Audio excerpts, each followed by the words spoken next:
नमस्कार. आज आहे सोमवार आणि सकाळी सकाळी मी फूल मार्केटला आलेले आहेत.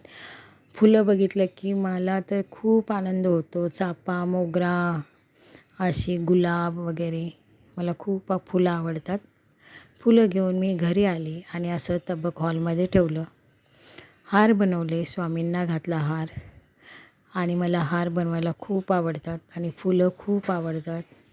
त्याच्यामुळे मला देवांना मी फुलं खूप घालते आणि सजवते सुद्धा. तुम्ही प्रत्येक व्हिडिओमध्ये बघत असाल. आणि संध्याकाळी साईबाबांचा उत्सव चालू आहे आमच्या इकडे, तर साईंच्या उत्सवाला आलेली आहे मी. आणि असं पाळणे वगैरे भरपूर आलेले. तर 2 मुली, नातू माझा, असं आम्ही आलेलो. खूप एन्जॉय केला. मंदिरामध्ये खूप गर्दी होती, त्याच्यामुळे मला शूट करता आलं नाही. तर व्यवस्थित दर्शन